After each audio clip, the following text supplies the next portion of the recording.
Transition et réconciliation nationale. Et Radio Normand-Piane crève l'abcès.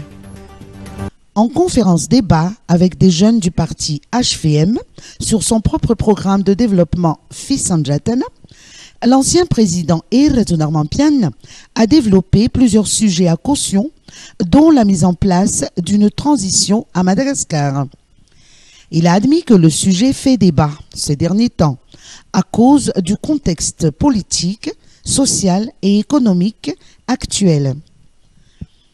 En réponse aux appréhensions de certains acteurs d'un éventuel coup d'État, l'ancien président Radio Normand-Piane a souligné que le souci du moment n'est pas l'avènement d'un coup d'État, mais de la chute du régime. Toutefois, il a soutenu qu'un éventuel trouble ne va certainement pas faire avancer le pays vers le développement. À ce sujet, il a indiqué que son plan de développement et d'émergence Fisanjatan n'est pas un plan de transition, mais un plan de développement à long et moyen terme. Durant cette conférence débat, l'ancien président de la République a rappelé son initiative de réconcilier tous les acteurs politiques du pays. Il avait remarqué le recul significatif de Madagascar en matière de production d'énergie, dû, selon lui, à une mauvaise gouvernance en matière énergétique. Les projets de transition énergétique, tels que la production d'hydroélectricité, ont été laissés à l'abandon depuis 2019, alors qu'ils auraient pu remédier aux délestages fréquents actuels. Sur le plan économique, Radio Normand-Piane a brossé un bilan négatif du régime actuel, qui se traduit principalement par l'inflation galopante sur les produits de première nécessité et alimentaires, ainsi que par une augmentation notable du taux de pauvreté.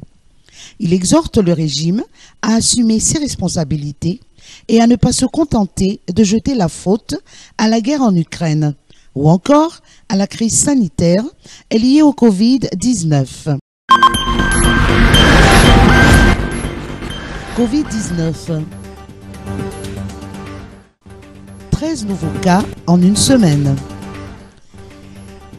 La tendance à la baisse se poursuit. Le dernier bilan épidémiologique publié par le ministère de la Santé publique fait état de 13 nouveaux cas de Covid-19 sur 253 tests réalisés entre le 6 et le 12 mai dernier, contre 17 durant la semaine précédente. 7 de ces nouveaux cas sont localisés à Nalamanga, 3 à Vaknankaratch et 1 cas respectivement en région Haute-Massiatch, à Mournimani et Diana. Aucun patient n'a succombé à l'épidémie durant la même période. Par ailleurs, aucun des 11 cas actifs ne présente une forme grave de la maladie. Région Vaknankaratch. De l'eau potable à Vuitcharivu en Tirabéen.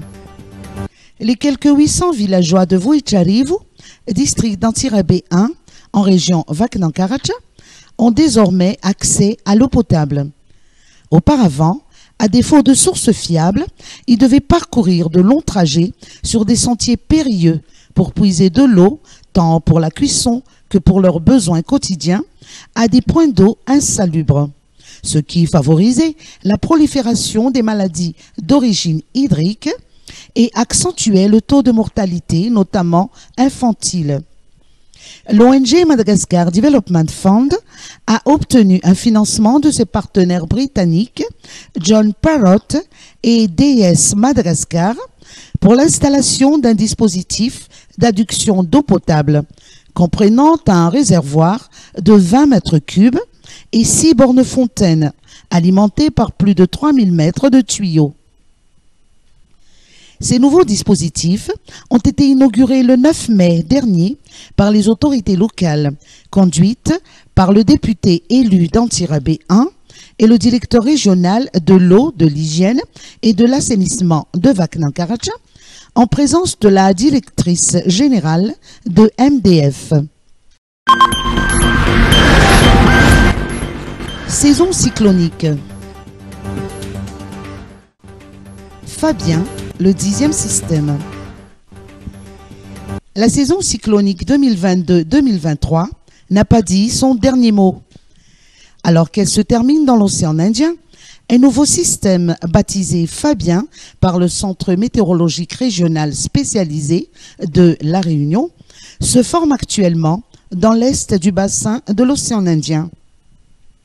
Dimanche, Fabien est passé au stade de tempête tropicale modérée et est en passe d'atteindre le stade de cyclone intense selon Météo France Réunion.